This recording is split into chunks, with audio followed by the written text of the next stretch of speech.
let's move on to some other stories we have for you.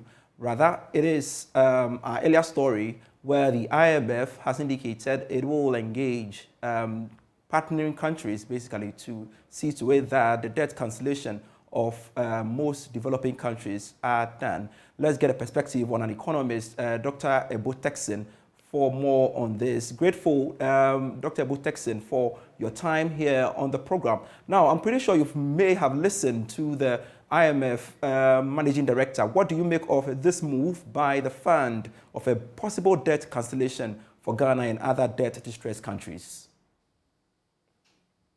Thank you, and good afternoon to your viewers and listeners. I think that it has come as a good news to us. Obviously, the IMF is aware that these countries need support. And as we have approached them for support, they are trying to help us sort out our debt issues. And if you remember, we have been making mention of the fact that our external debt has to also be discussed. And so I think that if the IMF is going to play a leading role in helping these countries to engage these international creditors for a possible debt rescheduling or cancellation, I think that it will help. In our IMF program that we have concluded discussions, and we are waiting for other prerequisites before we have access to the funding. Right. So it's come as a good news. It's certainly it will help in the negotiations with the creditors, because the fund has the pedigree and the credibility to discuss with our international creditors for them to give us some debt relief, possible cancel some of the debt so that we can bring our debt levels to very low levels as we move into the fund program to recover back our economy. All right. So what could be the impact of this on the economy if indeed it materializes? And what it will do initially will be the fact that it will ease off some of the pressure from the domestic revenue that we use for servicing our debt.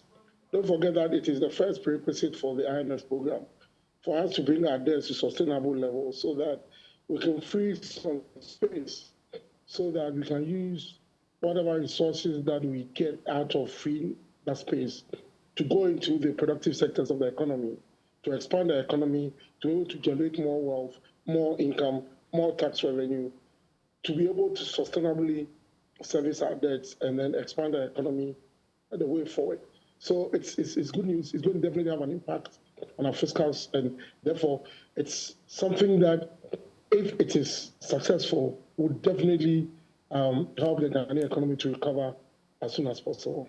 From where you sit, would you say that the cancellation is the solution to our current challenge? Because we have had this before during HIPC.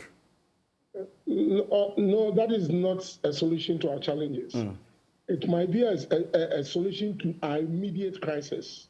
Okay. And for us to be able to tackle the real issues that confront us as a country. I mean, if you are dying, the doctors need to save you first before they begin to look at the ailment that is killing you. And that is where Ghana is at the moment. So it is not going to be the solution to our problems. The solution to our problems is for us to turn our economy into a productive economy that is less import dependent, an economy that is creating jobs for the youth, an economy that is ensuring that we are able to sustainably service our debts, to have enough resources to expand the economy and create jobs. The solution are medium to long-term solutions. And this support, if we get it from the IMF and we get it from our creditors, is just to free us of the burden that is on our economy now, so that we begin to tackle the critical issues that confront us. So it is not a solution to our problems, not at all. All right, so what will you tell those who argue that maybe Ghana should be made to pay for its own debts? I mean, we don't have the money to do that. If we had the money, we wouldn't have been at this point. I mean, there's no money to do that. So, I mean, a key lesson from all of this is to try as much as possible to make sure that we're able to raise enough revenue, rationalize our expenditure so that we cut our coats according to the cost size that we have. so that we don't go back to building up on debts that we cannot sustainably service. And it's very important that we do some structural changes in the economy for us to be able to move on. All right, so finally, before I let go of you, do you have a fair idea as to how long this is likely to happen if indeed the IMF goes ahead to talk to our creditors? Any timelines?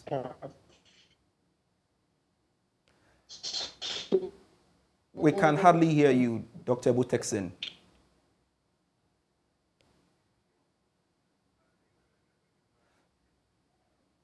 All right, so we understand there is some challenge in connecting to Professor Ibu Texin. We shall get back to him subsequently for more balance.